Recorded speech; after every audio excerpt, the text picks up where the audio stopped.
তম ওয়াজ দোয়ার মাহফিলে চলে আসুন। এই মুহূর্তে আমরা যারা বসে আছি, আল্লাহ পাক রব্বুল আলামিন যেন আমাদের সকলের হাজিরাকে কবুল করে, সকলে বলুন আমিন। আমার ঈদের অন্তঃস্থল থেকে আপনাদের আজকের এই প্রোগ্রামের আয়োজক এবং সম্মানিত অতিথি এবং শ্রোতামণ্ডলী, পর্দানসীন মা বোনদের প্রতি আমি আন্তরিক মোবারকবাদ পোষণ করে আমি আমার বক্তব্য শুরু করতে যাচ্ছি। দুটি বিষয়, আপনাদের কাছে আমার দুটি চাওয়া, একটি হলো ধৈর্য আর একটি হলো মনোযোগ। যার জীবনে ধৈর্য বেশি তার জীবনে সফলতা বেশি, যার জীবনে ধৈর্য কম তার জীবনে হতাশা বেশি। এই জন্য আমি আপনাদেরকে বলবো, মাঝখানে আপনারা দাঁড়িয়ে আছেন, মাঝখানে যদি দাঁড়িয়ে থাকেন পরবর্তীতে যারা আসতেছেন তাদের বসতে ব্যাঘাত ঘটবে। এই জন্য আপনারা সবাই বসে থাকুন। স্বেচ্ছাসেবক যারা আছেন আপনারা সবাই আন্তরিকভাবে এই প্রোগ্রামটাকে সুন্দর করার জন্য আপনারা দায়িত্ব পালন করুন। সবাই নবীজিকে সালাম দেই, আসসালাতু ওয়াসসালামু আলাইকা ইয়া রাসূলুল্লাহ, আসসালাতু ওয়াসসালামু আলাইকা ইয়া হাবিবাল্লাহ, আসসালাতু ওয়াসসালামু আলাইকা ইয়া শফিআল মুযনিবিন, আসসালাতু ওয়াসসালামু আলাইকা ইয়া রাহমাতাল লিল আলামিন, আল্লাহুম্মা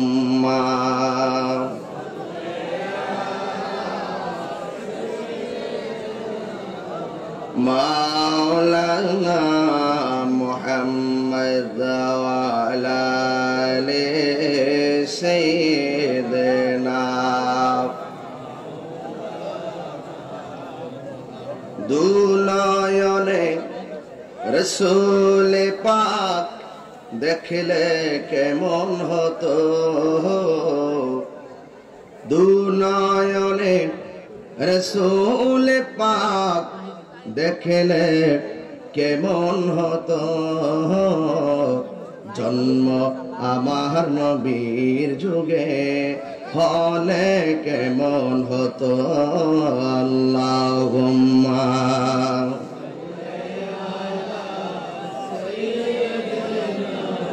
মাওলানা মুহাম্মদ ওয়া আলা আলি সাইয়্যিদিনা। দয়াল নবীর পিছে নামাজ পড়লে কেমন হতো, দয়াল নবীর পিছে নামাজ পড়লে কেমন হতো, জন্ম আমার নবীর যুগে হলে কেমন হতো, জন্ম আমার নবীর যুগে হলে কেমন হতো। আল্লাহুম্মা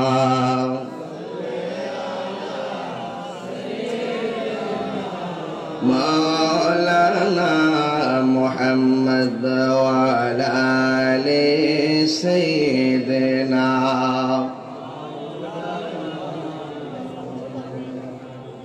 গভীর মনোযোগ, সময় অনেক অল্প, এরপরও আমি আপনাদের সামনে যতটুকু কথা বলবো, মাহফিল কমিটি আমাকে একটি বিষয় বেঁধে দিয়েছেন, কবরের আযাব, মৃত্যুর যন্ত্রণা নিয়ে কথা বলার জন্য।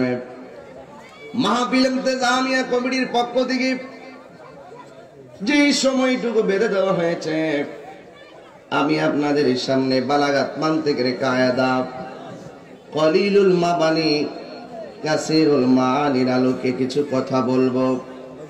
আজকের প্রোগ্রামের সম্মানিত প্রধান অতিথি জনাব শাহজালাল মজুমদার চেয়ারম্যান মহোদয় এবং এখানে অনেক অতিথিবৃন্দ এসেছেন, বিশেষ করে সভাপতি মহোদয় জনাব মাহফুজ আলম মাহফুজ সাহেব, চেয়ারম্যান ৮ নং মুন্সিরহাট ইউনিয়ন পরিষদ, অনেক অতিথি এসেছেন, সবার প্রতি মহব্বত ভালোবাসা রাখি। তারপরে একটু আপনাদের সামনে উপস্থাপন করছি আলহাজ আলমগীর কবির মজুমদার সাহেব, জনাব মোশাররফ হোসেন চেয়ারম্যান সাহেব, জনাব আলাউদ্দিন মজুমদার সাহেব, জনাব আলহাজ জহিরুল ইসলাম সরকার সাহেব, জনাব মুজিবুর রহমান সাহেব, জনাব খলিলুর রহমান মজুমদার সাহেব, জনাব কাজী জাফর আহমদ চেয়ারম্যান সাহেব, জনাব আলহাজ হাফেজ আব্দুর রশিদ সাহেব, জনাব শাহজাহান চৌধুরী সাহেব, জনাব অ্যাডভোকেট নাজমুল হাসান বাবলু ভাই এবং আজকের মাহফিলের সম্মানিত ওয়াইজিন আল্লামা শেখ সাদী আব্দুল্লাহ সাদেকপুরী সাহেব এবং মাহফিলটার আয়োজনে আমার ভাই যিনি অক্লান্ত পরিশ্রম করেছেন জনাব মোহাম্মদ শফিউল আলম সাহেব, সভাপতি মাহফিল বাস্তবায়ন কমিটি,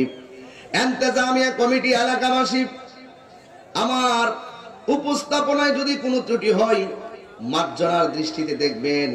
আজকে হাজার হাজার মানুষ যারা এসেছেন সবাই শুকরিয়া কান কণ্ঠটাকে উঁচু করে দিয়ে পড়ুন আলহামদুলিল্লাহ।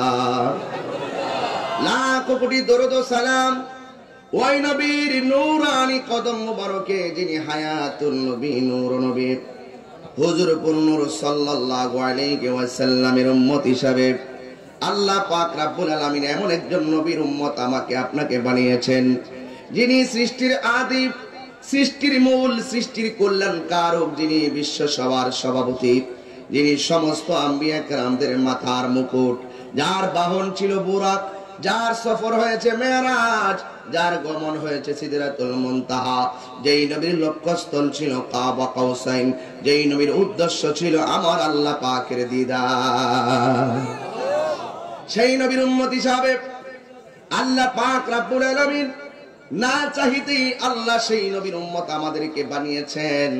শুকরিয়া তান কণ্ঠটাকে উঁচু করে দিয়ে পড়ুন আলহামদুলিল্লাহ। আমার যুবক ভাইরা খুব আন্তরিক ভাবে কথাগুলো শুনুন। আমি সিলেট থেকে এখানে এসেছি, আবার এখান থেকে দুটি প্রোগ্রাম আছে, রাতের বেলা আমি চলে যাব। তবে একটি কথা বলে দিতে চাই, জবানটা ছেড়ে বলুন হায়াতের মালিক কে? আল্লাহ। ইজ্জতের মালিক কে? আল্লাহ। ক্ষমতা দেয় কে? আল্লাহ। বক্তা বানাই কে? আল্লাহ। পিসাব বানাই কে? আল্লাহ। সব কিছুর মালিক পৃথিবীর কেউ নয়, একজন, জবান খুলে বলুন তিনি কে? আল্লাহু লা ইলাহা ইল্লা হুয়াল হাইয়ুল কাইয়্যুম।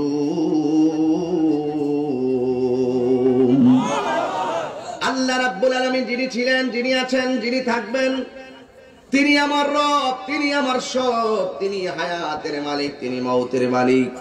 আমাকে বিষয় দিয়েছেন, দিলটা নরম করে দিবেন, যদি পারেন এক ফোঁটা চোখের পানি ছেড়ে দিবেন।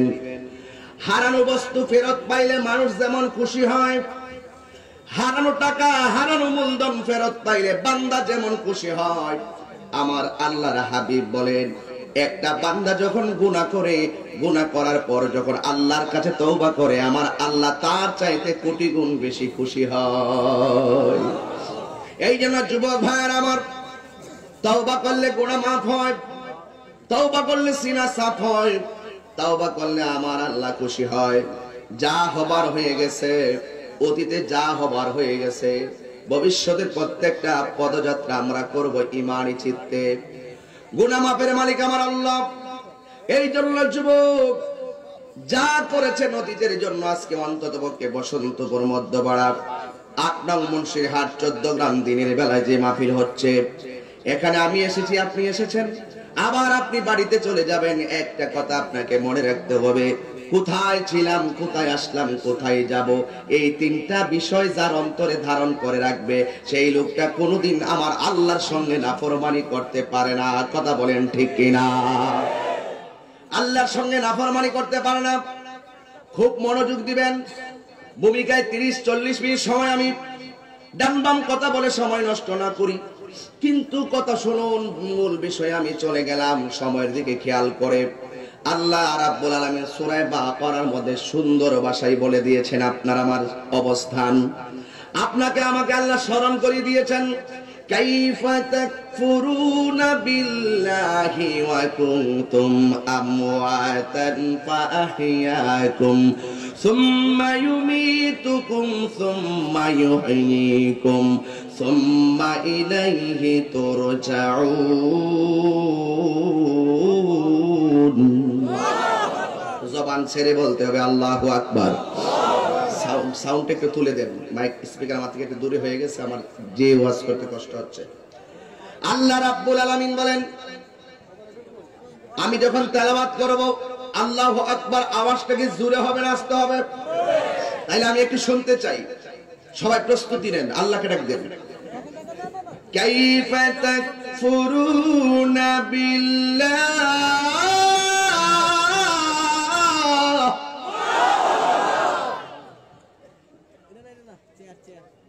আল্লাহ রাব্বুল আলামিন বলেন কিভাবে তোমরা রবকে অস্বীকার করবে।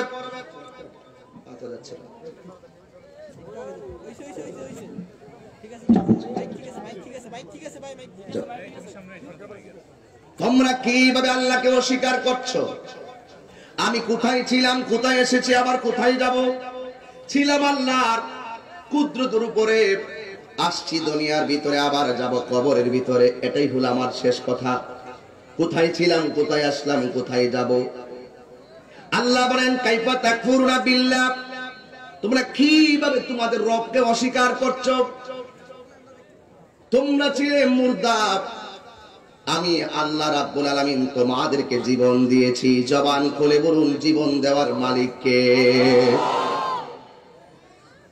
ওয়া কুনতুম আমওয়াতান, তোমরা ছিলে মৃত, তোমরা ছিলে নিষ্প্রাণ, আমি আল্লাহ রাব্বুল আলামিন ফা আহইয়াকুম তোমাদেরকে জীবন দিয়েছি।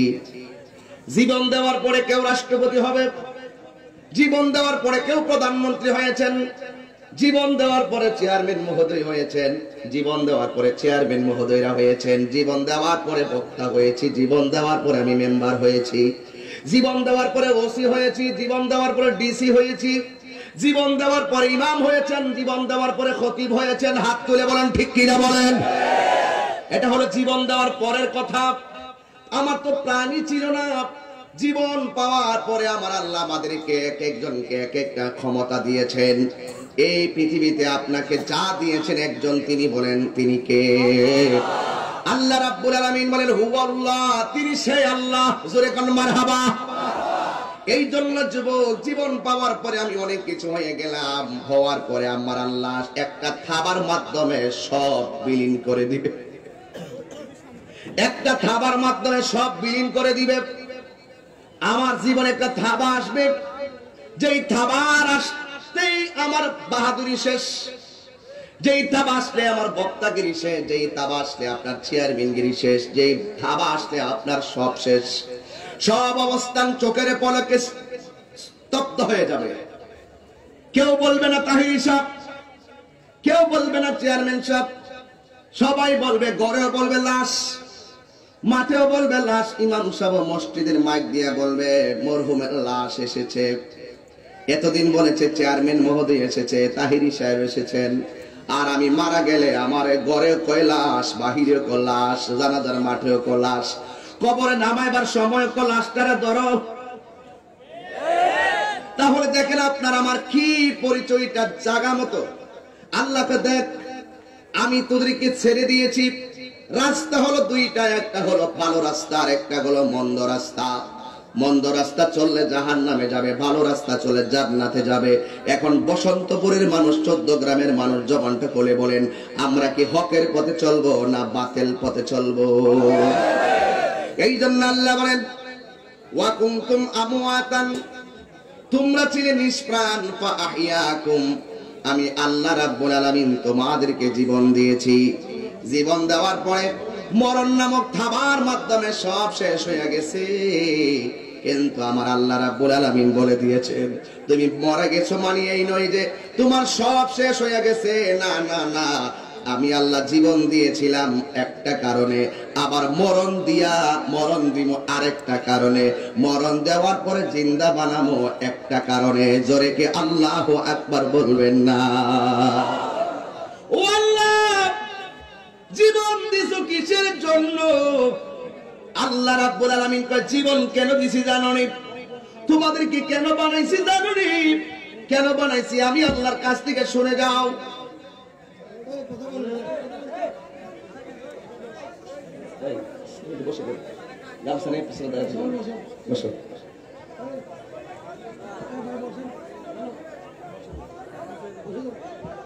আমার যুবক ভাইরা একদম সাইলেন্ট থাকুন। আমার কথাগুলো শুনুন। এমন একটি বয়ান করতেছি যে এই বয়ানটা আপনার আমার সবার জীবনের সঙ্গে জড়িত।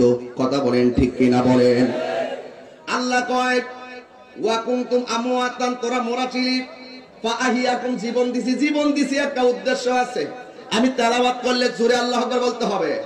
আমি আল্লাহ যে জীবন দিছি আমার একটা উদ্দেশ্য আছে। কয় কি?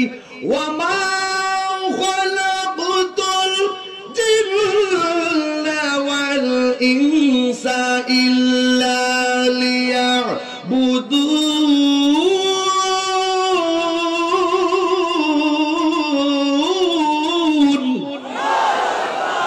আমি আল্লাহ জীবন দিছি তোরে, আমি আল্লাহর গোলামি করার জন্য। ঠিক কি না? তোরে জীবন দিছি টেন্ডারবাজি করার জন্য নয়। তোরে জীবন দিছি মানুষকে খুন করার জন্য নয়। তোরে জীবন দিছি জঙ্গিবাদিতা করার জন্য নয়। তোরে জীবন দিছি সন্ত্রাসী করার জন্য নয়। তোরে জীবন দিছি নবীর বিরুদ্ধে কথা বলার জন্য নয়। হাত তুলে বলেন ঠিক কি না বলেন?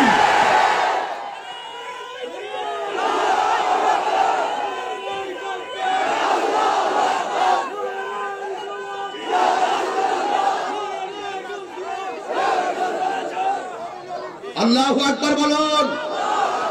এই জন্য আমরা আল্লাহ আমাদেরকে বানাইছেন কিসের জন্য? গোলামি করার জন্য। নামাজের মাধ্যমে গোলামি হয় কার? আপনাদের জবান খুলে দেন আমার আল্লাহর জন্য। কাউকে ভালোবাসুন আল্লাহর জন্য। কারোর সঙ্গে সম্পর্ক ছিন্ন করুন আল্লাহ রাসূলের জন্য। ঠিক কি না বলো? আল্লাহ রাব্বুল আলামিন বলেছেন আমি তোমাদেরকে বানিয়েছি কিসের জন্য? ইবাদতের জন্য। নামাজের মাধ্যমে যার গোলামি হয়, রোজার মাধ্যমে কার গোলামি হয়? হজের মাধ্যমে কার গোলামি হয়? যাকাতের মাধ্যমে কার গোলামি হয়? মা বাবার খেদমতের মাধ্যমে কার গোলামি হয়? এই জন্য আল্লাহ বলেন ওয়া কুনতুম আমওয়াতান ফাআহইয়াকুম, আমি আল্লাহ তোমাদেরকে নিষ্প্রাণকে প্রাণ দিয়েছি একমাত্র আমি আল্লাহর গোলামি করার জন্য। জোরে করে আল্লাহু আকবার। কেউ গোলামি কইরা জীবন কাটাইছে, কেউ গোলামি না কইরা জীবন কাটাইছে। আল্লাহ কয় যারা গোলামি কইরা কাটাইছে তাদেরকে আমি একটা থাবা দিমু, আর যারা গোলামি না কইরা জীবন কাটাইছে এদেরকে একটা থাবা দিমু। কেন? আমার আল্লাহ রাব্বুল আলামিন হলো সবচাইতে, আল্লাহর ধরা হলো অনেক শক্ত। আল্লাহ বলেন ইন্না বাতাশা রাব্বিকা লাশাদীদ।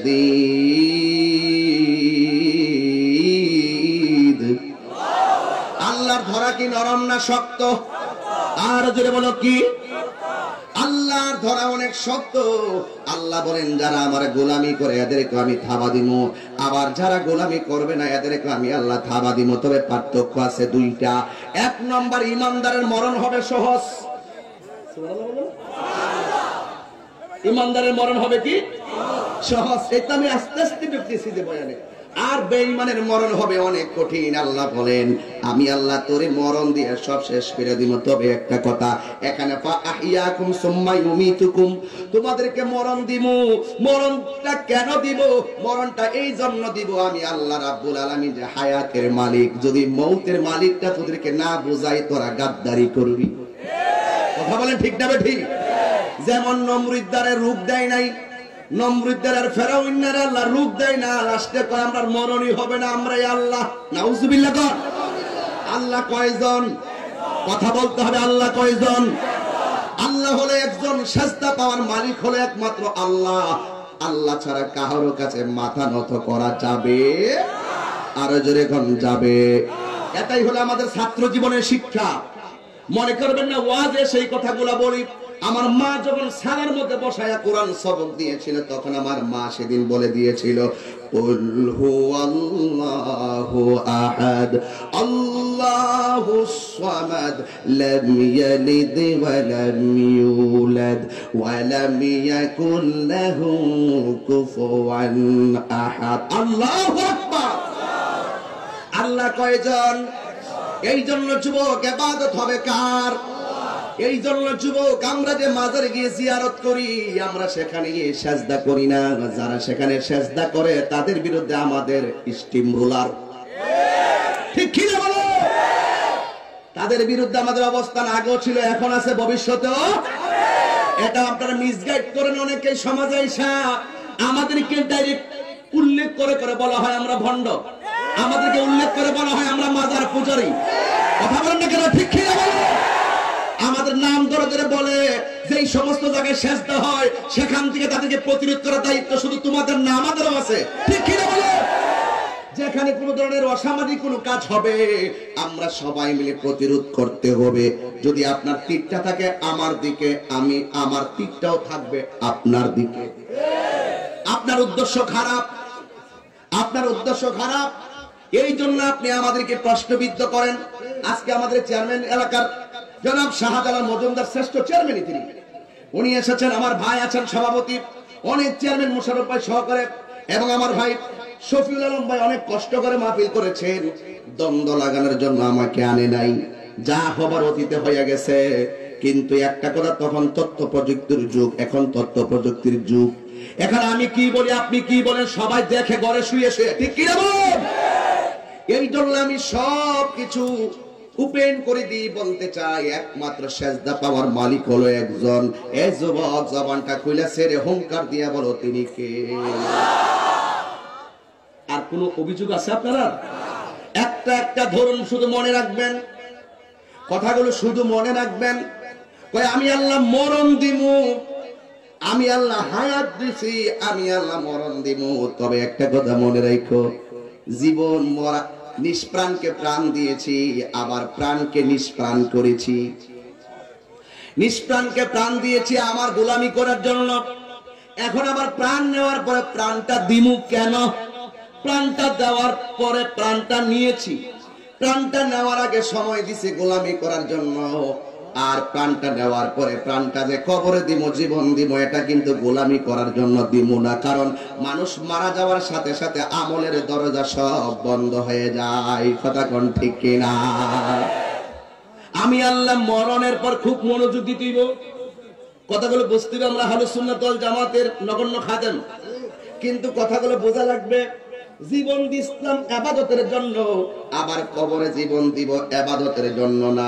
ওই যে দুইটা শর্ত দিলাম, ভালো পথে চললে জান্নাতি, আর মন্দ পথে চললে জাহান্নামী। একমাত্র এটা প্রমাণ করার জন্য দুনিয়াতে থাইকা কি করেছো তার জাররা জাররা পরিমাণ হিসাব নেওয়ার জন্য আমি আল্লাহ তোমাদেরকে সুম্মা ইউহয়িকুম, আবার তোমাদেরকে জীবন দিব।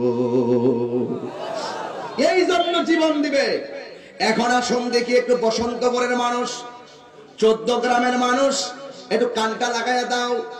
আমরা দুনিয়াতে এসে গোলামি করি, নিজের বাড়ি মসজিদে গিয়ে গোলামি করি। এখন আমরা তো কবরটাকে বলি আসল ঘর। এই ঘরের মধ্যে গেলাম, কিন্তু আসলে মূলত ঘরে যাই নাই। আল্লাহ আমাদেরকে পাঠিয়েছেন, আমরা যে পাঠিয়েছেন তার কাছে আমরা ফিরে গিয়েছি। আমার আল্লাহ আয়াতে ক্লিয়ার করে দিলেন, সুম্মা ইলাইহি তুরজাউন।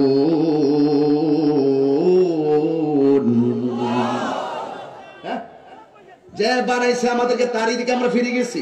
তিনি কে? মানুষ মারা যাওয়ার পর আমরা কি বলি ভাই? ইন্না লিল্লাহি ওয়া ইন্না ইলাইহি রাজিউন।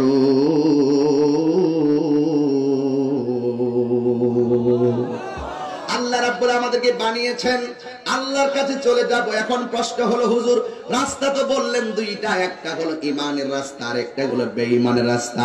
বেঈমানের রাস্তা চলতে পারো, চলতে থাকো, একদিন আল্লাহ টান দিব, তোমার রাস্তা বন্ধ হয়ে যাবে। ভালো পথে চলতেছো, চলতে থাকো, আল্লাহ টান দিবে, রাস্তা ব্লক হয়ে যাবে। কিন্তু পার্থক্য হলো দুইটা। ইমানদারের মরণটা কেমন হবে আর বেঈমানের মরণটা কেমন হবে, এই বিষয়গুলো বসন্তপুরে জানার দরকার আছে না নাই? আল্লাহ রাব্বুল আলামিন হাবিব বলেন, ইমানদারের কাছে যখন আজরাইলকে পাঠাবে, ইমানদারটা তখন ঘরের ভিতরে শোয়া থাকবে, ইমানদারের মাথার পাশে এসে আজরাইলে বসবে। কিন্তু কিতাব প্রমাণ করে ইমানদারের ঘর বসন্তপুর। এই বসন্তপুরে ইমানদার আসলে, আজরাইলে আসলে, ওই ইমানদারের দরজায় দাঁড়াইয়া আজরাইলে সালাম দেয়। কে সালাম দেয়? ওই যে আমরা প্রায় সময় সাঙ্গাইতাম, যারা মাটিও খাই না জমেও সই না গো প্রেমিক যেই জনা। এইগুলা যখন সুর দিয়ে বলতাম তখন অনেকে বলতাম আমরা গান গাই। কি কি কন? এগুলোই বলতো। আমি এখন মুখে মুখে বলছি, কেউ বলবে না।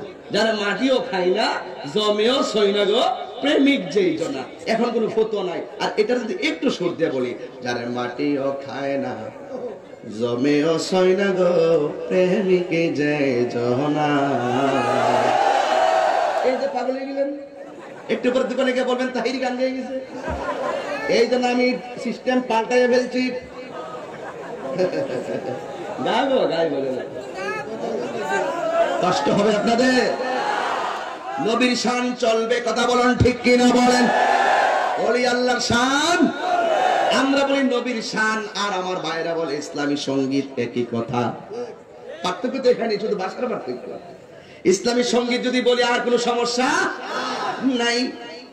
এই জন্য যুবক, আমি কি বলি, কি বুঝাইতে চাই তা বুঝতে হবে। আল্লাহ রাব্বুল আলামিন আজরাইলকে পাঠাবেন। বসন্তপুর ইমানদারের ঘরে আজরাইল আসবেন। আয়েশা আজরাইল ইমানদারের একদম মাথার পাশে এসে বসবেন। বসে বসে আনবারা ইবনে আযিব রাদিয়াল্লাহু তাআলা আনহু থেকে বর্ণিত হাদিসটা ওই দিন তাহাজ্জুদ নামাজের পরে আমি নিজে পড়েছি, পরে খুব ভালো লেগেছে। আফসোস করেছি, আল্লাহ ইমানদারের মরণ এত সহজ, আল্লাহ তুমি ইমানের সাথে মরণ দিও। মানে এত সহজ। ইমানদারের কাছে আসবে বসন্তপুর, বসন্তপুর ইমানদারের কাছে এসে বলবে, এ আল্লাহর বান্দা রেডি থাকো, তোমার রূহটা নেওয়ার জন্য আমি এসেছি। আর আজরাইলের আঙ্গুল দিয়া ইমানদারের মাথার চুলগুলোর মধ্যে আশ্রয়া দিবে। সন্তান মায়ের স্তন থেকে দুধ পান করতে করতে যেমনে ঘুমায়া যায়, আজরাইলে যখন মাথার চুলগুলোর মধ্যে এমন ভাবে যখন আশ্রয়া দিবে নিজের নুরানি আঙ্গুল দিয়া, ইমানদারটা ধীরে ধীরে একটা ঘুম ঘুম ভাব আসবে। আজরাইল যখন তারে ঘুম ঘুম ভাব তুলবে, তখন আল্লাহ আর একটা ফেরেশতারে ডাক দিয়ে বলবে, ফেরেশতা তুই কিসের জন্য বসে আছিস? যা, আমার ইমানদারের রূহটা কবজ হবে, ওই ইমানদারের কাছে তুই যা। আজরাইলের কাছে জানটা কবজ করার জন্য। আর তুই যাইবি ইমানদারের কাছে, হাতের মধ্যে দুইটা বস্তু ল, একটা হলো সাদা কাপড়, আর একটা হলো আতরের বোতল। এই আওয়াজ হবে না, তাজরে বলেন না সুবহানাল্লাহ, বলেন না। কথাগুলো খুব গুরুত্ব দিয়ে শুনবেন, এবং তত্ত্বভিত্তিক কথা, এবং স্পৃহা, কন্টেনমেন্ট, কনফিডেন্সটা তৈরি করার বিষয়। এখানে অন্য কোনো কিছু না। আপনাকে যদি ওই রকম লেভেলে যেতে হয়, আপনাকে কাজ করতে হবে।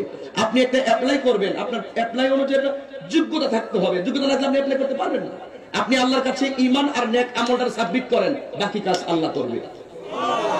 আপনি এটা দেন আল্লাহর সামনে, যে আল্লাহ আমার এটা আছে, আল্লাহ পছন্দ হয়ে গেছে, আজরাইলকে পাঠিয়ে দিবেন, যা গুম পড়াই দে। সুবহানাল্লাহ বলবেন। এবার আল্লাহ বলবেন, ও ফেরেশতা তুমি যাও, ইমানদারের কাছে কয়টা জিনিস লইয়া যাও। কি কি? আতর আর কিসের কাপড়? সাদা কাপড় নিয়ে যখন আসবেন, ফেরেশতা ডাক দিয়ে বলবেন, আল্লাহ আজরাইলে তো ইমানদারের মাথার কাছে বসছে, আমি বসবো কোথায়? আল্লাহ ডাক দিয়া কহো, পাগলা ও ফেরেশতারে, ইমানদারের দুইটা চোখ, দুইটা চোখের মাঝখানে তুই গিয়া বসে যা। আল্লাহু আকবার বলবেন না? ইমানদারের দুইটা চোখের মাঝখানে বসো। ইমানদার মাথার পাশে ওই ফেরেশতারা ইমানদারের দুইটা চোখের মাঝখানে বসলো, আর অপেক্ষা করতেছে রূহটা কবজ হবে। আল্লাহ ডাক দিয়া বলে, এই ইল্লিনের ফেরেশতা, ইমানদার রূহটা যখন কবজ করা হবে, ওই রূহটারে তুমি সাদা কাপড় দিয়া, আতর দিয়া সুন্দর করে কাপড়টারে সুগন্ধি বানাইয়া ইমানদারের রূহটারে বাইন্ডিং বানানোর জন্য আমি আল্লাহ তোমারে পাঠাইছি। আল্লাহু আকবার। শুধুমাত্র তাই নয়, এবার আজরাইলে ডাক দিয়ে বলবো, ও আল্লাহর বান্দা ধরতেছি। ইমানদার ডাক দিয়ে বলবে, ও আজরাইল দেরি করো না, তাড়াতাড়ি রূহটারে কবজ করো। আমার যিনি বানাইছে তারা দেখার জন্য মনটা পাগল হয়ে রইছে। আল্লাহু আকবার। তাড়াতাড়ি রূহটারে কবজ করো, আমার মনিবরে দেখার জন্য আমার দিনটা পাগল পাগল হইয়া রইছে। এবার ইমানদারে মরণের কোনো ডরাই না, ইমানদার আল্লাহর সঙ্গে সাক্ষাৎ করতে চাই। ঠিক কিনা বলেন? আল্লাহ আল্লাহ क्या मुबारक नाम है, अल्लाह अल्लाह मोमिनो का कम है मकन चुश्ती नमाज़े पंजगाना फवैलुल लिल मुसल्लीन अल्लज़ीन।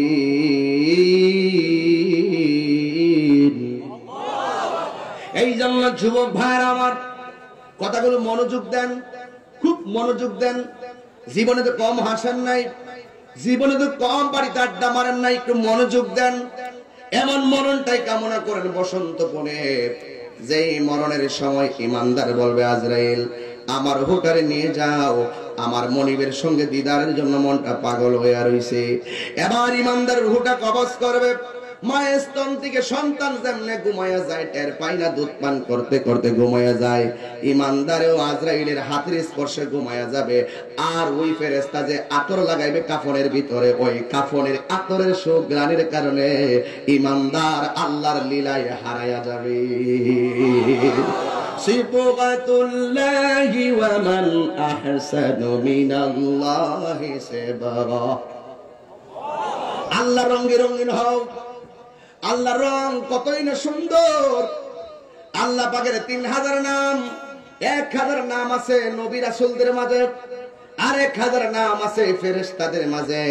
300 নাম আছে তাওরাতে, 300 আছে জবরে, 300 আছে ইনজিলে, 99টা কোরআনে, 2999টা পাইলাম, আর একটা কই। ওই রঙে রঙিন হও, তাইলে সেই নামের মাহাত্ম্য খুঁজে পাবে। এই জন্য যুবক কথাটা রেখে গেলাম, মনে হইলে বলবো, কিন্তু শুনে রাখুন, ইমানদারের রূহটা যখন কবজ করবে তখন ইমানদারের রূহটারে ওই যে ইল্লিনের ফেরেশতার হাতের ভিতরে সাদা কাপড়, ওই কাপড়ের ভিতরে ইমানদারের রূহটারে বাইন্ডিং করবে। এই দিক দিয়ে বসন্তপুর একজন মারা গেল, 14 গ্রাম গেল কাফনের কাপড় কেনার জন্য, আর ওই দিক দিয়ে আমার আল্লাহ রাব্বুল আলামিন ইমানদারের রূহটারে জান্নাতি কাপড় দিয়া বাইন্ডিং কইরা উপরের দিকে তুলে নিয়ে গেল। দুনিয়ার মানুষ ব্যস্ত ডেড বডিটারে সুন্দর করে 3 কাপড় দিয়ে পেঁচাইতো, মহিলা হলে 5 কাপড়। কিন্তু ইমানদারের রূহটারে আমার আল্লাহ বাইন্ডিং করার জন্য যে মার্কেট থেকে কাপড়টা পাঠাইলেন, এই মার্কেটটা 14 গ্রাম কুমিল্লার মার্কেট না, হাদিস শরীফের মধ্যে এসেছে ওই মার্কেটের নাম হলো জান্নাতুল ফেরদাউস। আরে আল্লাহু আকবার বলেন না। ইমানদারের দাম বাড়াইছে কে? আল্লাহ রাব্বুল আলামিন ইমানদারকে সম্মান দিয়েছেন। এই জন্য ইমানদার সুন্দর করে সে ঘুমায়া যাবে। এবার ওই ফেরেশতা আজরাইলের ডিউটি শেষ, ওই ফেরেশতা ইমানদারের রূহটারে উপরের দিকে তুলে নিয়ে যাবে। যখন ফেরেশতাদের প্রথম মঞ্জিলে যাবে, ফেরেশতাদের প্রথম মঞ্জিলে যাওয়ার পরে ফেরেশতারা ডাক দিয়ে বলবে, তোমার হাতের মধ্যে কি জীবনে কত গ্রান নাকে লাগলো, এমন সুন্দর গ্রান কোনোদিন লাগে নাই। ওই ফেরেশতা ডাক দিয়ে বলবে, ও ফেরেশতারা শুনো, আমার হাতে কি জানোনি? আমার হাতে হলো এমন গ্রামের এমন ইমানদারের রূহ। আমার আল্লাহ রাব্বুল আলামিন তাকে তার বাড়িতে নিতে আমাকে পাঠিয়েছেন। যেই মাত্র ইমানদারের কথা শুনবে, সাথে সাথে ওই ফেরেশতারা ইমানদারদেরকে সালাম দিয়ে দিবে। ইয়া আইয়াতুহান নাফসুল মুতমাইন্নাহ তুরজিই ইলা রাব্বিকি রাদিয়াতাম মারদিয়া ফাদখুলি ফি ইবাদি ওয়াদখুলি জান্নাতি।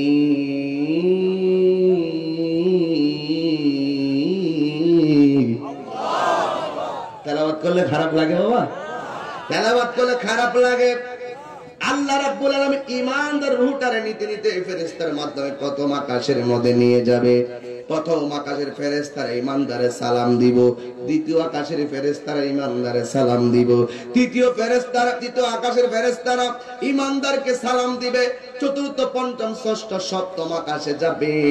আল্লাহ বলবেন যাবার একটু সামনে যাও। যখন একটু সামনে যাবে, গিয়ে দেখবেন বিশাল বড় একটা ঘর আমার আল্লাহ ঈমানদার রূহ রাখার জন্য বানিয়ে রেখেছেন। ওই ঘরের নাম কি? ওই ঘরের নাম হলো ইল্লিন। ইল্লিন নামক জায়গায় ইমানদার রুহটা নিয়ে যাবে, আর এই দিক দিয়ে বসন্তপুরে দেহটারে কাফন দিয়ে বাইন্ডিং কইরা গুরুস্থানে নিয়ে যাইতেছে। রুহ চলে গেল ইল্লিনে, বডি যাইতেছে কবরে, গোসল হলো, জানাজা হলো, আর কাফন হলো, দাফন হয়ে গেল। ইমানদারকে কবরে নামায় দেওয়ার পরে আল্লাহ ডাক দিয়া বলবে, ও ফেরেশতা আর দেরি করো না, আমার প্রেমিক কবরের ভিতরে এসেছে, যে রুহটা ইল্লিনে রেখেছো ওই রুহটা নিয়ে ইমানদারের ভিতরে প্রবেশ করায়া দাও। ইমানদারের বডির ভিতরে প্রবেশ করায়া দিবে, তখন তার শরীরের ভিতরে কাফনের কাপড় থাকবে। কাফনের কাপড়ে বাদ দেয় কয়টা? কথা বল। একটা হলো মাথায়, একটা কোথায়? একটা হলো মাথায়, আর একটা হলো মধ্যখানে, আর একটা হলো পায়ের তলায়। যখন তারে বাঁধন দিয়ে বানটা ডিল করে দিয়ে চলে আসে, তখন ইমানদারকে বিদায় দিয়ে উপরের মানুষগুলা চলে যায়, আর ওই ফেরেশতারা রূহটা নিয়ে বসন্তপুর গুরুস্থানের ভিতরে নেমে যাবে। ও বন্ধু রে, ওই গুরুস্থানে তোর মা যাবে না, বাবা যাবে না, সাথী যাবে না, বাতি হবে না। আমি আজকে 10টা মাস হয়ে গেল আমার আব্বারে নিজের হাতে ওই কবরে নামায়া দিয়ে আসছিলাম, বাবার কাফনের কাপড়টা খুলছিলাম, দাড়িগুলা হাতায়া দিয়ে আসছিলাম। 10টা মাস গত হয়ে গেল, আমার আব্বার আমি শোয়া দিয়ে আসছি। গত 20 সালের মার্চ মাসের 5 তারিখে আমার আব্বা বিদায় হয়ে গেল। এত গোড়া ঘুরতেছি, এত গোড়া ঘুরতেছি, কিন্তু কত মানুষ দেখি আমার বাবার মতন লাগে না। আমার তো মনে হয় প্রত্যেকটা সন্তান মা বাবার জন্য এমন পাগল। কথা বলেন ঠিক কিনা? হাইরে ওই কবরে নামাইছি, প্রতি সোমবার যায় বাবার কবর জিয়ারত করি, বাবার বুকের বরাবর দাঁড়ায়, বাবার চেহারা বাসে, দাড়িগুলা বাসে, চোখগুলা বাসে, কিন্তু বাবারে পাই না। এটাই তো পৃথিবীর নিয়ম। আমিও গেলে আমাকে আর কেউ স্মরণ করবে না। ও যুবকের দল, পায়ের মধ্যে হাত দিয়ে বইলা যায়, বয়ানটারে সাধারণ ভাবে তোমরা নিও না। একটা কথা মনে রাখবেন, আমাদের আসল ঘরের নাম কি? বিল্ডিং না কবর। কত জানাজার পড়েছি নামাজ, দিয়েছি কত দাফন, কোথায় যেন আছে আমারও তৈরি সাদা কাফন, জানাজার পড়েছি নামাজ, দিয়েছি কত দাফন। আমার তোরি বাধায় আছে কোন শেখে আঘাটে, কোন মসজিদে এলানে হবে শোয়াবে শেষ খাটে। জবান খুলে কোন ঠিক কিনা? আমার তোরে বাধায় আছে কোন শেখে আঘাটে, কোন মসজিদে এলান হবে শোয়াবে শেষ খাটে। কবে কোথায় করবে দাফন, কবে কোথায় করবে দাফন আমাকে সজন, জানাজারে পড়েছি নামাজ, দিয়েছি কত দাফন, জানাজারে পড়েছি নামাজ, দিয়েছি কত দাফন। কোথায় যেন আছে আমারও, আল্লাহু আকবার, কোথায় যেন আছে আমারও তৈরি সাদা কাফন, জানাজার পড়েছি নামাজ, দিয়েছি কত দাফন। কত জানাজার পড়েছি নামাজ, দিয়েছি কত দাফন। একটা জবান বন্ধ রাখবেন না, চিৎকার মেরে মহব্বতে বলুন আল্লাহু আকবার। আমার যুবক ভাইরা, আল্লাহ বলবে আমার প্রেমিক পরীক্ষার কেন্দ্রে ঢুকেছে, রুহুটা ইল্লিনে রাখো না, ইমানদারের ভিতরে নিয়ে ঢুকাইয়া দাও, আমার প্রেমিক একটু করে ইন্টারভিউ হবে। সুবহানাল্লাহ। এবার ইমানদারের মাঝে রুহুটা দিয়ে দিবে। যেই মাত্র ইমানদারের ভিতরে রুহুটা প্রবেশ করানো হবে, ওই মুহূর্তে ইমানদার কবরের ভিতরে জিন্দা হয়ে যাবে। তখনও মুনকার নাকির কবরে আসে নাই। ওই ইমানদার জীবিত হবে। শেষ বাটিগুলা দিয়ে আপনজনরা গুরুস্থান থেকে যে বিদায় নিতেছে, ইমানদারকে রুহুটা দেওয়ার পরে ইমানদার কবর থেকে তার পায়ের আওয়াজগুলো শুনতে পাবে।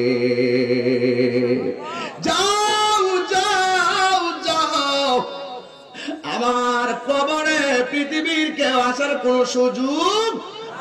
এবার ইমানদার কানে এত বড় পাওয়ার হবে, আপনজনরা বাবা ভাই ভাইয়েরা গুরুস্থান থেকে বিদায় নিতেছে, ইমানদারের কবরের ভিতর থেকে আওয়াজটা শুনবো, বন্ধুরে।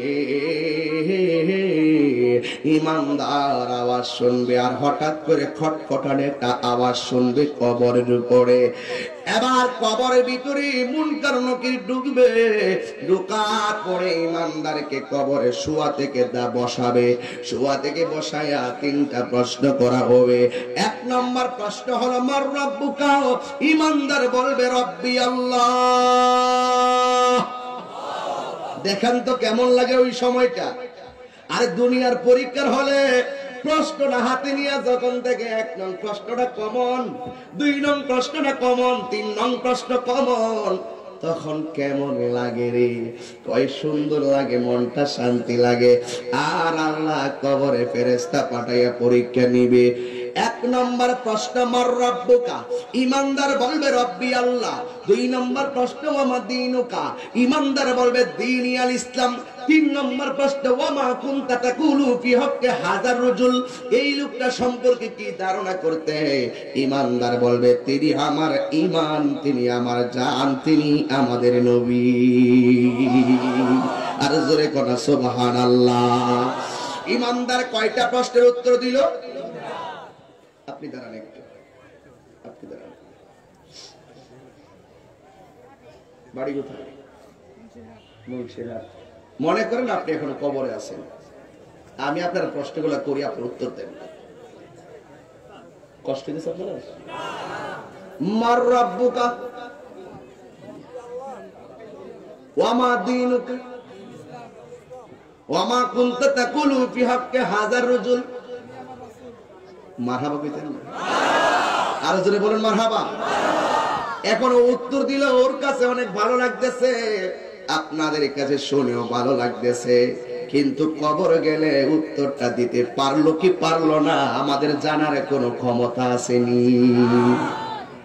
কে ইমানদার, কে বেঈমান, কে কার কবরটা জান্নাতি, কার কবরটা জাহান্নামী, একই সঙ্গে চললো, একই সঙ্গে খাইলো, কিন্তু আমরা বলতে পারবো না। এই ক্ষমতা আল্লাহ দেয় নাই।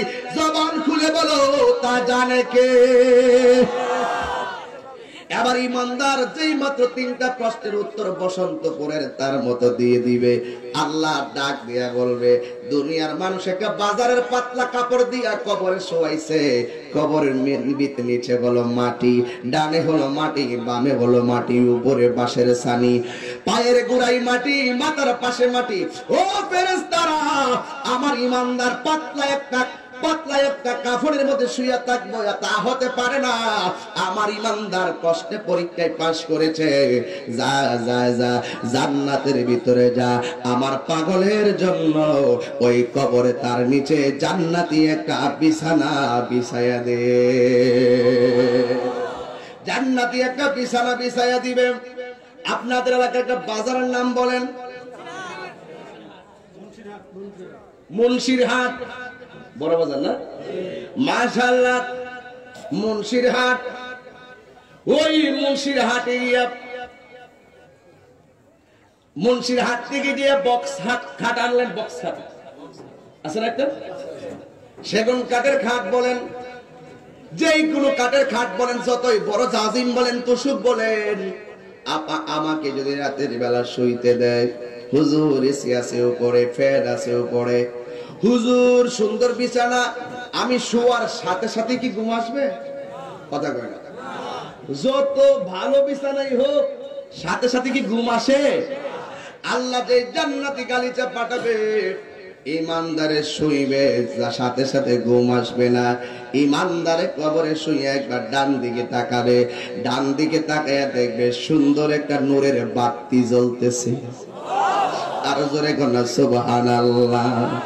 দুনিয়ার ঘরের ভিতরে লাইট, দুনিয়ার ঘরের ভিতরে কত আয়োজন, আমার আল্লাহ কবরের ভিতরে তার প্রয়োজনে আয়োজন করে দিবেন। এবার ইমানদারের ডান দিকে তাকায় দেখবেন নূরের একটা বাতি দেখা যায়। এবার ইমানদার ডাক দিয়া বলবে, ও বাতি, তুমি কে গো?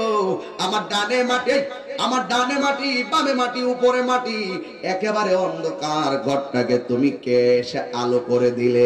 এবার বাতিটার জবান খুলে যাবে, বাতি ডাক দিয়া বলবে, গো আমার চিনেন না, আমি কইলাম দুনিয়ার আপনার সকল নেক আমল। আর জোরে কোনা আল্লাহু আকবার। নেক আমলগুলো কবরে বাতি হয়ে যাবে। এরপরে আর একটা আলো দেখবে, ডান কাতে এভাবে, ডান কাতে ফিরবে, প্রথম থাকবে এইভাবে, এইভাবে থাকবে আর ঘুরবে, কিন্তু ডানে আলো জ্বলতেছে, উপরে আলো দেখা যায়, আলো জ্বলতেছে। আবার ডান কাতে কাটার পরে আমি হলাম তোমার নেক আমল। এবার ইমানদার বাম কাতে যাবে, বাম কাতে যাওয়ার পরে আর একটা আলো দেখবে। ইমানদার ডাক দিয়া বলবে, তুমি কে গো? আমার কবরের ভিতরে আলো দিতেছো, কই আমার চিনো না, আমি হইলাম দুনিয়ায় তোমার কোরআন তেলাওয়াত। আর জোরে কোনা আল্লাহু আকবার। এই জন্য আওয়াজ করে বলেন, কোরআন তেলাওয়াতের দরকার আছে না নাই? আরো জোরে বলেন, আছে না নাই? আল্লাহ রাব্বুল আলামিন কোরআন নাজিল করেছেন, ইন্না নাহনু নাযালনা যিকরা ওয়া ইন্না লাহু লাহাফিজুন।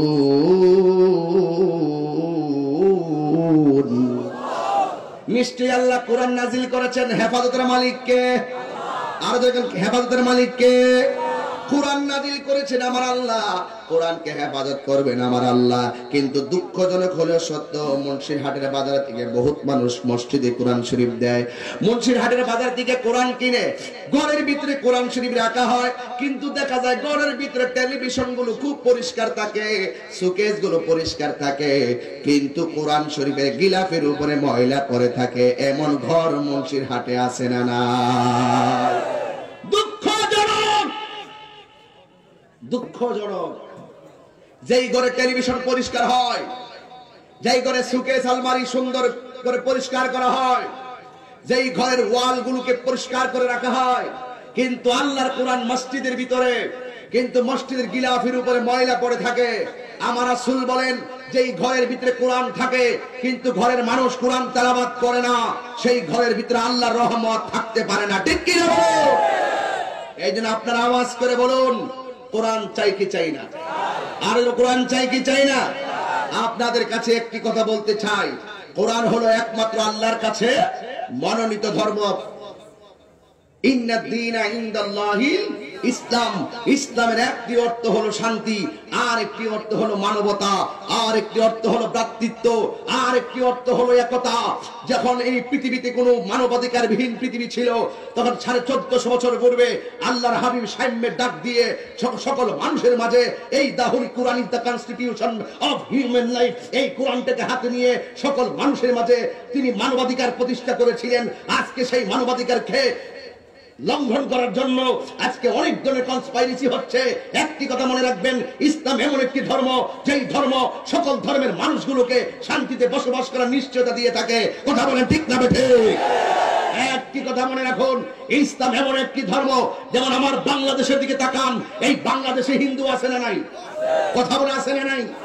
এই বাংলাদেশে হিন্দু আছে, খ্রিস্টান আছে, বৌদ্ধ আছে, ইহুদি আছে, মুসলমান আছে, কিন্তু বাংলাদেশের সাম্প্রদায়িক সম্প্রীতি এত চমৎকার। হিন্দু যেই বাজার থেকে বাজার করে, মুসলমান সেই বাজার থেকে বাজার করে।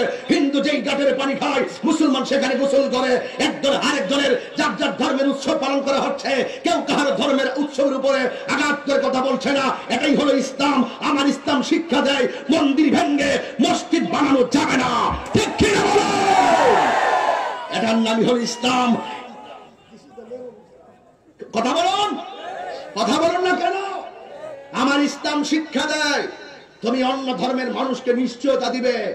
তুমি এই জন্য আমি বলতে চাই, এই বাংলাদেশের সাম্প্রদায়িক সম্প্রীতিকে বিনষ্ট করার জন্য যেই কোনো ধরনের ষড়যন্ত্র হোক না কেন, আমরা সবাই বদ্ধপরিকর থাকবো সেই সম্প্রীতিকে বজায় রাখার জন্য, ঠিক কিনা বলেন? কিন্তু যখন মানুষ কোরআন থেকে দূরে চলে যাবে, যখন ইসলাম থেকে দূরে চলে যাবে, তখন আপনাকে বুঝতে হবে সেখানে করোনা মহামারীর চাইতে আরো বড় মহামারী অপেক্ষা করতেছে, ঠিক কিনা বলেন? এই জন্য ঘরের ভিতরে কোরআন আছে। আমার মা বোনরা আজকে আসছে কিনা আমি জানি না, তবে মা বোনরা যদি মাহফিলে এসে থাকেন, অথবা আমার ওয়াজ তো ইউটিউবের ভিতরে অনেকেই বাড়ি আসে, আমার মা বোনদেরকে বলবো, মা আপনাদের ঘরে কোরআন থাকে, আমরা তো বাহিরে থাকি, আমরা ব্যবসা করি, আমরা চলাফেরা করি বাহিরে, কাজে ব্যস্ত থাকি বেশি, কিন্তু আমরা তেলাওয়াত করব। অন্ততপক্ষে প্রত্যেকটা মা যেন আজকের এই মুন্সিরহাট বসন্তপুরে যেন প্রত্যেকটা মায়ের সকালের সূর্য যেন দেখা হয় কোরআন তেলাওয়াত করে। কি কষ্ট পাইছেন আপনারা? যেই ঘরে কোরআন আছে সেই ঘরের ভিতরে আল্লাহর রহমত আছে না নাই? আরো জোরে কোন আছে না নাই বাবা?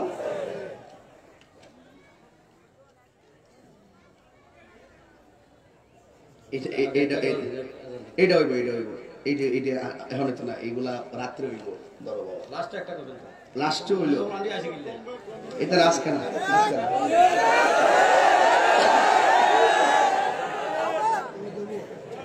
কখন বলো, এটা কি চা দিছো না কফি দিছো সেটা বলো।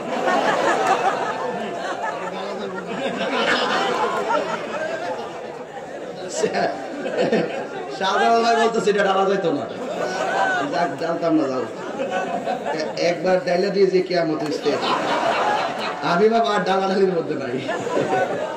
কি আপনার খারাপ লাগতেছে? কি খারাপ লাগতেছে বাজার? তবে একটি কথা শুনুন, আসলে বিষয়টা এরকম না।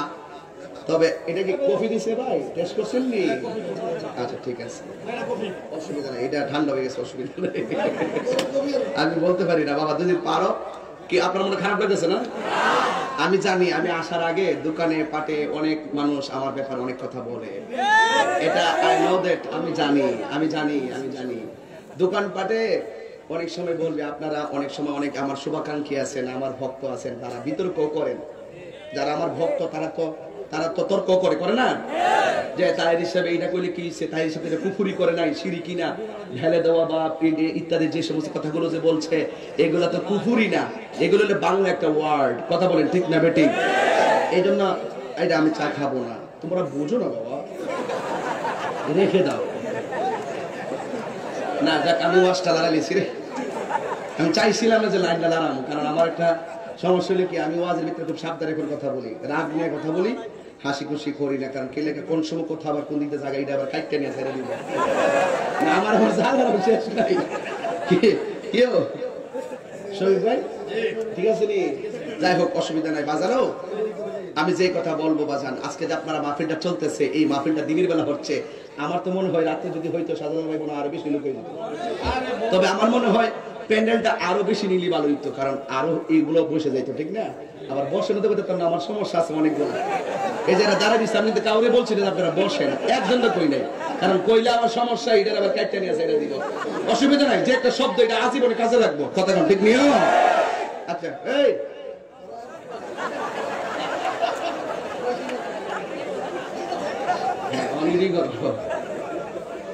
আল্লাহু আকবার জোরে বলেন, আরো জোরে বলেন আল্লাহু আকবার।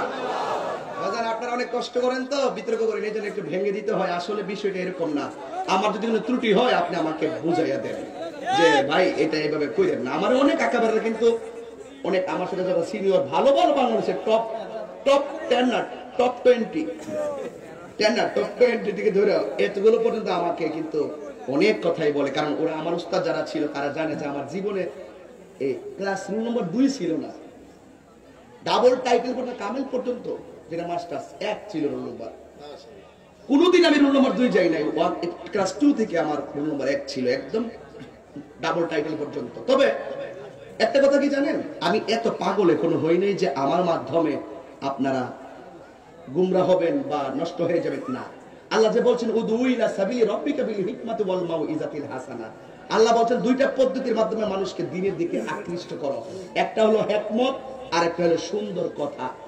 এখন যদি আপনি কোন এই তোর নামাজ পড়তিব লাঠিটা পেতে বাইরে দেশে থাকেন, পড়তে না গেলে যা ওয়াজও আসতে হবে, আসতে না গেলে বসন্তপুরের ওয়াজ দৌড়াইয়া যা। এটার নাম দিন না। দিন মানে আঘাত করা নয়, দিন মানে কোলাকুলি করা। কথা বলেন না কেন? দিন মানে কোলাকুলি করা, দিন মানে মুসাফা করা। আপনি দূরে ঠেলে দিবেন না। লা ইকরাহা ফিদ্দিন, ধর্মের মধ্যে জোর জবরদস্তি নেই। আপনার কাজ হলো দাওয়াত দিয়ে দেওয়া, আপনার কাজ ভেঙ্গে ফেলা না। কথা বলেন ঠিক না বেটি? আপনার কাজ দাওয়াত দিয়ে দেওয়া। কে মানলো কে মানলো না, রাস্তা কয়টা? এই যে বুঝলে গেছে, বুঝলাম নি রাস্তা কয়টা? আমি শুরুতেই বলছি রাস্তা দুইটা, একটা হলো ইমানের রাস্তা আর একটা হলো বেঈমানের রাস্তা। তো ইমানের রাস্তার আলোচনা করছি, বেঈমানের রাস্তা তো রয়ে গেছে। কি আপনাকে আমার বিষয় বুঝতে পারতেছেন? আমাকে যে বিষয়টা দিয়েছে আমি চেষ্টা করতেছি। তবে এখন প্রাসঙ্গিক ক্রমে কেন বললাম যে আমার বাড়িতে আমার মা বোনেরা যদি সকালবেলা যদি কোরআন তেলাওয়াতটা করে, আপনারা বলুন তো ওই ঘরের ভিতরে আল্লাহর রহমত আসবে কি আসবে না? শুধু তাই নয়, একটা মা যদি কোরআন তেলাওয়াত করে আর 5 ওয়াক্ত নামাজ পড়ে, তার পেট থেকে যে সন্তানটা দুনিয়াতে আল্লাহ দান করবেন, ওই সন্তানটা অটোমেটিকলি ঈমানদার হয়ে যাবে। আর আমার সমাজের অনেক মা বোনরা তারা এই কোরআন তেলাওয়াতটা করতে চায় না। একটা মা, এই মা, অনুরোধ করে বলি, দায়ুস কোনদিন জান্নাতে যাবে না। আপনি পর্দা করে চলুন, দেখবেন। এখন দেখেন বেঈমানের শাস্তিটা কেমন হয়, এখন বুঝবেন। পারলে এক ফোঁটা চোখের পানি ছেড়ে দিবেন এই আযাব থেকে বাঁচতে গিয়ে। আল্লাহর হাবিব বলেন, মৃত্যুর যন্ত্রণা এমন একটা যন্ত্রণা, একটা বকরির জীবন্ত শরীর থেকে চামড়া তুললে যেমন কষ্ট হয়, তার চাইতে কোটি গুণ কষ্ট হয় যখন বেঈমানের রূহটা আজরাইলে নিয়ে নেয়। শুধু তাই নয়, আজরাইলে যখন ঘরের দরজায় দাঁড়াবে, তার পা থাকবে জমিনে, মাথা থাকবে আসমানে, তার শরীর থাকবে কাটা, বিকট চেহারা নিয়ে দরজায় দাঁড়ায়া এমন ভাবে তোমাকে ধাও মারবে। আমার দেশে দেখবেন কেউ যদি লুকোচুরি করে একটা জায়গায় লুকায় থাকে, হঠাৎ করে যদি সাউন্ড করে তার সামনে রাতের বেলা ভয় পায়, আজরাইলে এইরকম ভাবে তার সামনে দাঁড়িয়ে যাবে। তখনই রাসূল বলেন, ওই মুহূর্তটা রূহ কবজের চাইতে আরো ভয়ঙ্কর। এটাকে বলা হয় সাকরাতুল মাউত, মৃত্যুর যন্ত্রণা। মরার আগে যেই যন্ত্রণাটা, এটাকে বলে সাকরাতুল মাউত। আজরাইল একটা ধাও মারবে, একবার সে ডান দিকে মুড় মারবে, ঘরের মানুষ সবাই বসা থাকবে, ডান পাশে বলবে, আব্বুরে তোর কি হইছে? পানি খাইবি? আঙ্গুর ফুল খাইবি? কি খাইতে মন চা? তোর কি হইছে? কি হইছে মানি না, মানে হলো আজরাইল তার ধাও মারতেছে, এই জন্য তার মৃত্যুর ছটফট শুরু হয়ে গেছে। ঘরের মানুষ কেউ সেটা বোঝার ক্ষমতা, ঘরের মানুষ বুঝে না, বন্ধুরা বুঝে না, বান্ধব বুঝে না।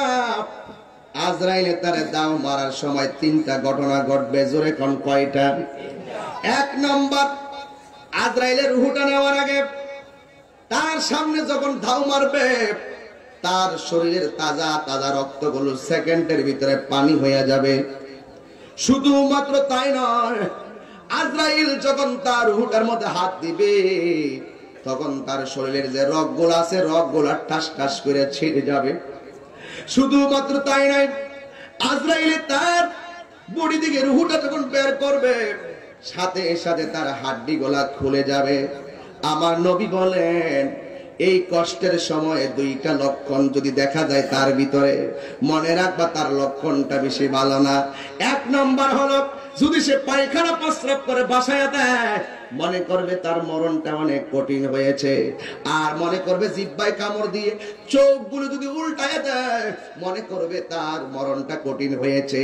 এক সাহাবী কয়, নবী গো, সহজ হয়েছে কেমনে বুঝবো? আমার নবী বলে, সহজ মরণের 2টা আলামত আছে। 1 নম্বর আলামত, তার চেহারাটা যদি হলুদ হলুদ ভাব হয় আর কপালটা যদি ঘামে, মনে করবে ওই লোকের মরণটা আমি নবীর কালিমা পড়তে পড়তে মরণ হয়েছে। এই জন্য বেঈমানের রূহটা কবজ করে। ঘরের ভিতরে মা বসা, বাবা বসা, রূহ নিয়ে গেছে। রূহ নেওয়ার পরে আপনজনরা কান্দে, গোসলের জন্য তারে গোসলখানায় নিয়ে যাবে। কিন্তু ইমানদার বলবে, আম্মা ও আব্বা গো, আমার এত তাড়াতাড়ি তোমরা জন্মের মতো বিদায় করে দিও না। আবার তারে কাপড় দিয়ে বাইন্ডিং করে যখন খাটের মধ্যে শোয়া দিব, বেঈমান বলবে, ও আম্মা আব্বা গো, আমি তো জীবনে কোনোদিন বিছানা ছাড়া শুই নাই, আজকে কেমনে নিষ্ঠুরের মতন আমার খাটের মধ্যে বিছানা বিছানা বিগিন শোয়া দিলা। এরপরে ইমানদার এবার বেঈমানকে যখন জানাজার ময়দানে নিয়ে যাবে তখন সে ডাক দিয়ে বলবে তোমরা কেমনে আমার বিদায় দিতেছো? কিন্তু ইমানদার হলে সে বলবে তাড়াতাড়ি নিয়ে যাও, আর বেঈমান হলে বলবে আমার তাড়াতাড়ি নিও না। বেঈমান মনে করে দুনিয়াটা তার সব, আর ইমানদার মনে করে আর দুনিয়া সিজনুল মুমিনিন, আর দুনিয়াটা হলো মুমিনের জন্য জেলখানা। কথা বলেন ঠিক কিনা? এবার ইমানদার সেই মাত্র বেঈমানকে যখন জানাজার ময়দানে নিবে সেখান থেকে কবরে নিয়ে যাবে, নেওয়ার পরে যখন তারে কবরে নামায়া দিবে, দুইজন কবরের ভিতরে নামবে। দুইজন যখন উঠে যাবে উপরে সামিয়ানা উপরে যখন চাটাই গুলা দেওয়া হবে, বেঈমানকে কবরের ভিতরে ওই মুনকার নকির এমন ভাবে কবরে ঢুকবে তার হাতের যে নখগুলো আছে সারাটা পৃথিবীর এক প্রান্ত থেকে আরেক প্রান্ত যত বড়, তার নখগুলা থাকবে এত বড়। কোদালের মতো কুড়ে কুড়ে যখন কবরে ঢুকবে গো, এবার বেঈমান পাগল পাগল হইয়া যাবে। বেঈমানকে প্রশ্ন করা হবে মার রব্বুকা, সে বলবে লা আদরি, আমি জানি না। ওয়া মা দীনুকা, আমি জানি না। ওয়া মান হাযা রাজুল, আমি জানি না। পাগলের মতো হইয়া যাবে। আল্লাহ বলবে জাহান্নামের বরাবর একটা রাস্তা কইরা দে। কিন্তু আমার নবী বলে কবরে 5টা আযাব বড় ভয়ঙ্কর। এর মধ্যে প্রথম আযাবটা আজকে বসন্তপুর আমি বলতে চাই। প্রথম আযাবটা হলো আমার নবী বলেন ডান পাশের মাটিগুলো পৃথিবীর এক প্রান্তে যাবে, বাম পাশের মাটিগুলো আরেক প্রান্তে যাবে। বেঈমানকে শাস্তি দেওয়ার জন্য দুই পাশের মাটিগুলো এমন জোরে চাপা মারবে গো, এবারে এমন জোরে চাপা মারবো ডান পাশের হাড্ডিগুলি বাম পাশের হাড্ডির ভিতরে ঢুকে যাবে, বাম পাশের হাড্ডিগুলি ডান পাশের হাড্ডির ভিতরে ঢুকে যাবে। এ যুবক তুই মনে করিস না মুরব্বি মরার আগে তুমি মরবা না। না না না না, কে কখন মারা যায় কেউ বলতে পারে না। কথা বলেন ঠিক কিনা? এবার আমার নবী বলেন এমন জোরে চাপা দিব, চাপা দেওয়ার পরে মাটির চাপার কারণে ইন দি মিন টাইমে তার শরীরটা গোড়া বানাইয়া ফেলাইব। ওই ব্যক্তি ডাক দিয়া বলো আল্লাহ মারলে একবার মাইরা ফেলাও, কবরের আযাব আর সহ্য হয় না। এমন ভাবে পাগল এমন কান্নাকাটি করবে। সবচেয়ে বড় দুঃখজনক হলেও সত্য একটা কথা জানেননি, বসন্তপুর যদি আমাকে কেউ আঘাত করে চেয়ারম্যান মহোদয়রা দৌড়াই আমাকে সেভ করার জন্য আসবে। রাতের অন্ধকারে যদি আমি এখানে বিপদে পড়ে চিৎকার মারি আমাকে সেভ করার জন্য অনেক মানুষ আসবে। সবচেয়ে বড় কথা হলো কবরের ভিতরে এই লোকটা যে কাঁদতেছে পৃথিবীর কেউ শোনার কোনো ক্ষমতা নাই। আমার নবী বলেন এই লোকটা কবরের ভিতরে এমন ভাবে চিৎকার মেরে দিবে, তার চিৎকারের আওয়াজ যদি দুনিয়ার কোনো মানুষের কানের মধ্যে লাগতো ওই সুস্থ মানুষের কানটা ফেটে রক্ত বের হতে হতে লোকটা মারা যাইতো। এমন ভাবে সে কান্না করবে, কিন্তু তার কান্নার আওয়াজ পৃথিবীর কেউ শুনবে না।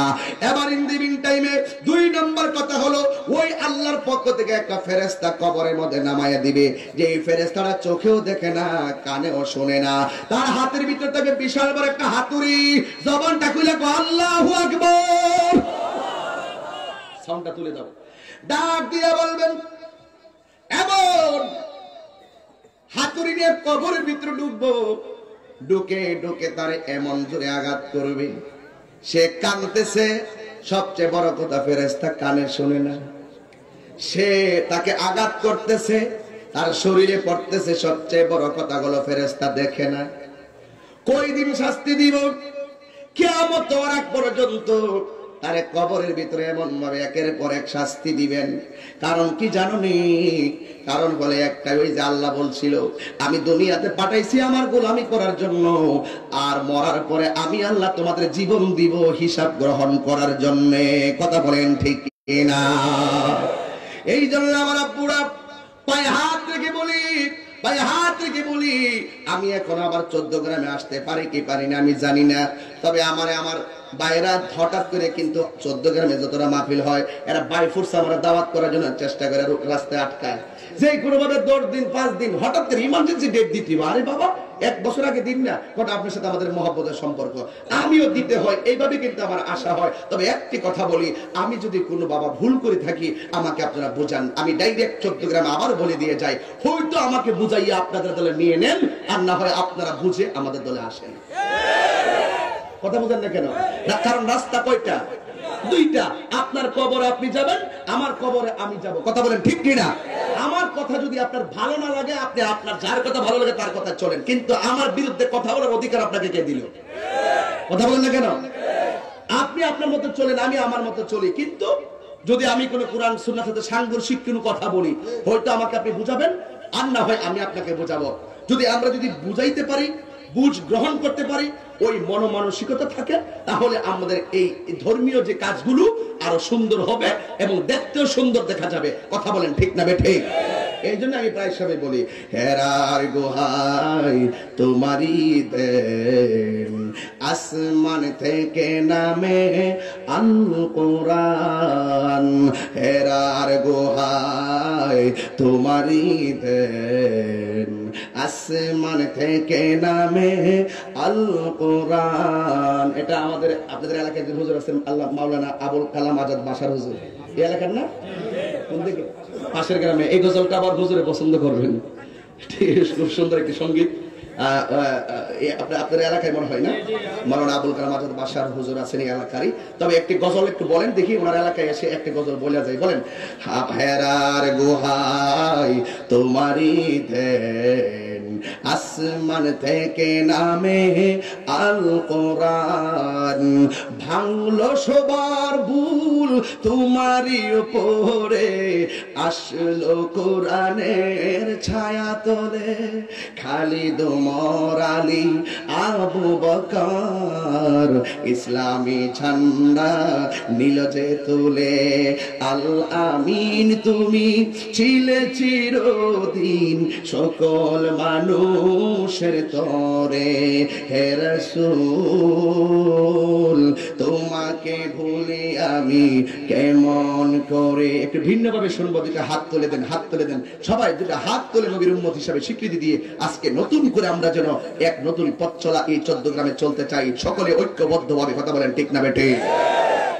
হাজারো ব্যথা বেদনার পরে ফিরে আসনি তুমি আপন ঘরে।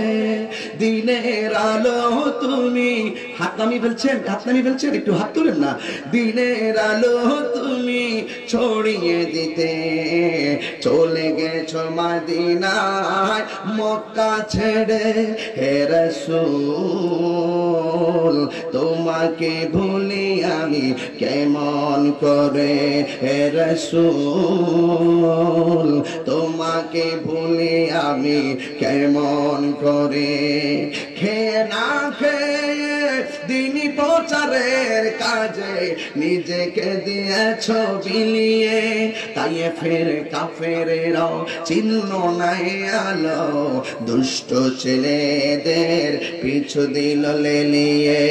পাথরের আঘাতে ক্ষত বিক্ষত হয়ে সারা শরীর থেকে রক্ত ঝরে। হে রাসূল তোমাকে ভুলি আমি কেমন করে। হাজারো ব্যথা বেদনার পড়ে ফিরে আসনি তুমি আপন ঘরে। দিনের আলো তুমি ছড়িয়ে দিতে চলে গেছো মদিনায় মক্কা ছেড়ে। হে রাসূল তোমাকে বলি আমি কেমন করে।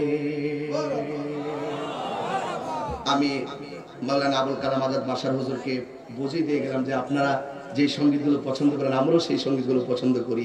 একটাই কথা, দূরে নয়, কাছাকাছি আসলেই দূরত্ব কমে যাবে। কথা বলেন ঠিক না? এই জন্য মাইনাস নয়, আমার দাওয়াত ইমানি বাংলাদেশের একটা স্লোগান আছে, মাইনাস নয় ম্যানেজ চাই, হিংসা মুক্ত সুন্নিয়ত চাই। হাত তুলে বলো ঠিক কিনা? আল্লাহ আমাদের সকলকে কবুল করুক, আমিন কোন। আর যখন আমিন। আমার কথা কি আপনারা কষ্ট পেয়েছেন, রাগ করেছেন? আমি যতটা কথা বলেছি, রাস্তা কয়টা? রাস্তা কয়টা? রাস্তা কয়টা? এক, হক রাস্তা; দুই, বাতিল রাস্তা; এক, সত্যের রাস্তা; দুই, মিথ্যা রাস্তা। সিদ্ধান্ত নেন আজকে, আমরা কি হক পথে চলবো নাকি বাতিল পথে চলবো? হক পথে কারা কারা আছেন একটু হাত তোলেন তো দেখি, একটা স্লোগান দেন।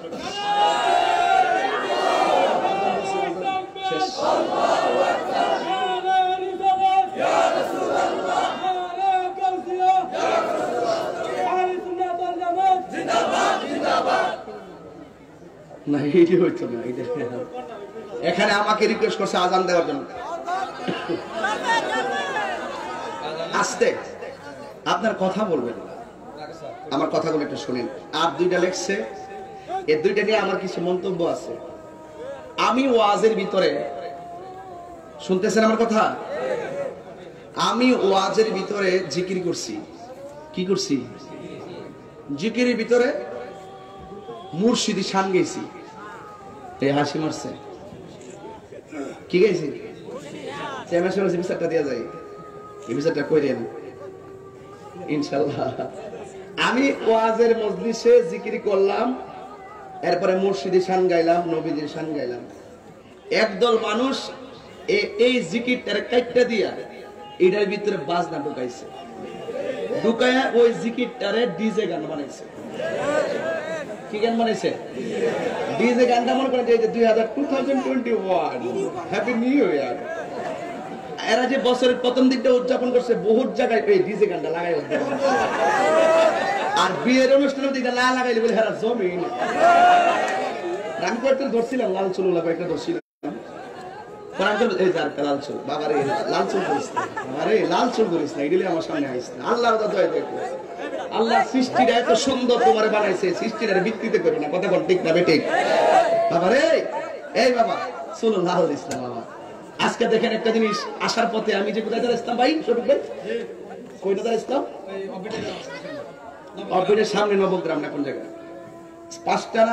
পাঁচটা ছেলে আসছে আমার সাথে ছবি তোলার জন্য। আমি গাড়িতে, চারটা ছেলে, প্রথম যে ছেলেটা নামছে এই ছেলেটাই ছবি তোলার জন্য নাম ছিল, কিন্তু চারটা ছেলে ছবি তুলছে, কিন্তু ওই ছেলেটা আর ছবি তুলে না, অথচ সে নামছে ছবি তোলার জন্য।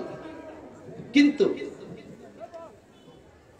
আমার ড্রাইভার বলতেছে, দেখি ছবি তুলতে আসে কিনা, আসলে একটা কথা ঘুমাই, আমিও ভাবতেছি সে ছবিটা না তুলে চলে গেছে, কারণ তার চুলগুলো ছিল লাল। সে এটা ভালো করে জানে যে সবাই আমার অসাম কইলেও হুজুরে অসাম কইতো না, কথা কোন ঠিক না বেঠিক? দুই চারটা বন্ধু যে তোমার অসাম কয়, লাল চুল লাল করে দেয়, আর কাটিং কুটিং চুল কাটো, 5-7টা বন্ধু তোমার খুব সুন্দর ভালো বলবে, শতকরা 58 তোমার বিরুদ্ধে গোপনে গোপনে তোমার সমালোচনা করে, তোমার আব্বার কাছে বিচার দেয়, কথা বলে ঠিক না বেঠিক? এই চুল কিন্তু অনেক সভ্যতার পরিচয় বহন করে, কথা বলে ঠিক না বেঠিক? বাবা চুল লাল করো না, আল্লাহর এই চুল ডিজাইন করে এগুলো করে না। এই যে দেখো আমি জিকির করছি, এরা ডিজে গান বানাইছে। পিকনিকে যায় নৌকা লইয়া, কি লইয়া, এরা লঞ্চের উপরে এই ডিজে গান লাগাই দেয়। এখন এটা এখন আমি ছবি এই কথাটি কইছি, এইটা গান আমি বলি ওই গাইতে হবে, আবার তোমার টানে বানাইতো এটা না, বাধ্য আমি ভাঙ্গে দিয়ে গেলাম। আর কেন এখন বলা বন্ধ করছি, কারণ লোকেরা এটাও এক কথা, এখন নিশিরাত না, এখন দিনের বেলা, এটা কোন যে করে বুঝো না, অনেক কিছু নিশিরাইতে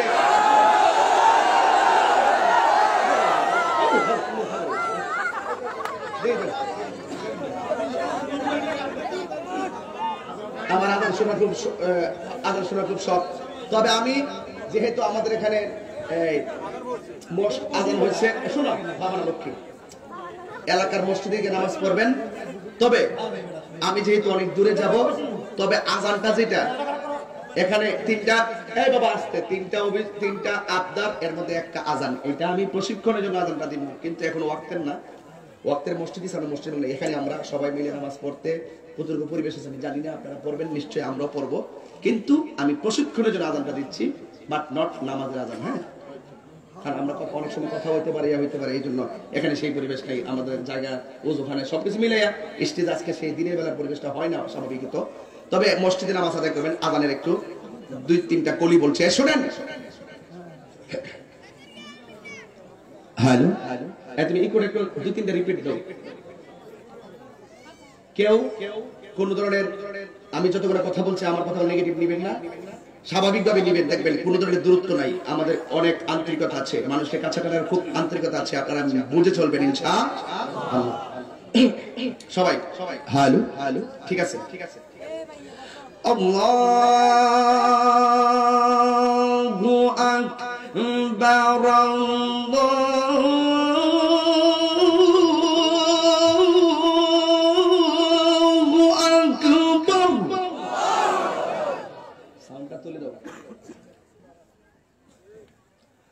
আল্লাহু আকবার,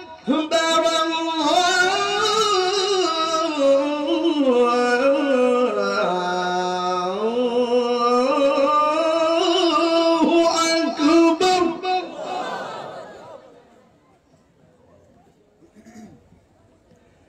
আশহাদু আল্লা ইলাহা ইল্লাল্লাহ,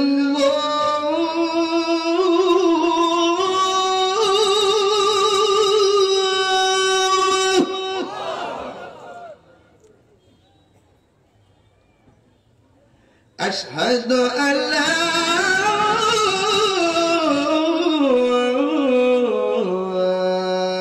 إله إلا الله،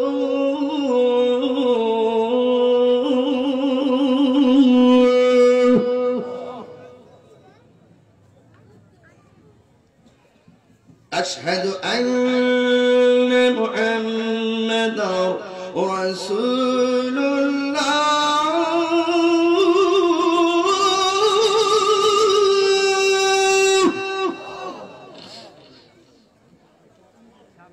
أشهد أن محمدا رسول الله।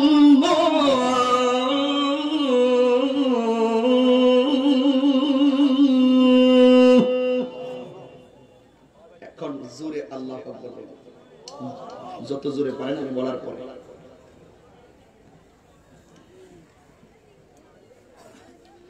হাইয়া আলাস সালাহ,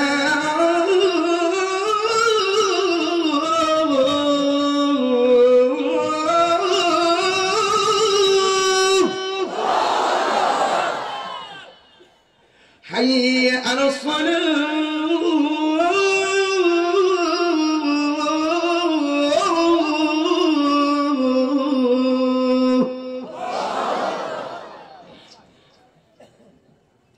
حي على الفلاح،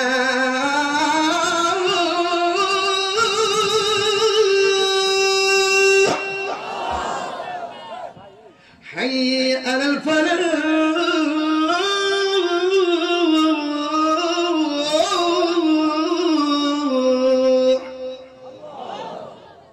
খুশি না বেজার?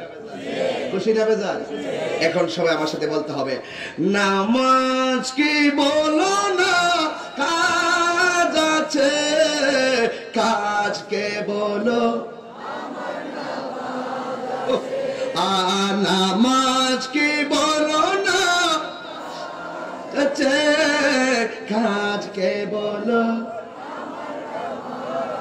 নামাজ বিহীন পড়ো পারে, কি জবাব দিবে তুমি প্রভুর কাছে? আল্লাহ আমাদের সকল কবুল করুন। বাবা আচ্ছা, এর আগে বললেন না কেন সহজে? তাই বাবা নো, আজকে একটু দোয়া করে যাবেন আমার সাথে। বসো বাবা, বসো। আলহামদুলিল্লাহ, একটু বসো বাবা। শেষ। আমি আপনাদের মনের দিকে তাকিয়ে, আমার নিজের অসুবিধার দিকে তাকিয়ে, সব মিলেই আমি বুঝাইছি আর কি। আপনারা বসুন। এই ছেলেরা, আপনারা, আমি চাই আজকে আপনারা সবাই মাহফিলটাতে শরীক হয়ে যাবেন। দেন যে যা পারেন তাই পকেটে হাত দিয়ে রেডি করেন। আমার কিছু পোলাপান আসতেছে, আপনারা এই হাদিয়া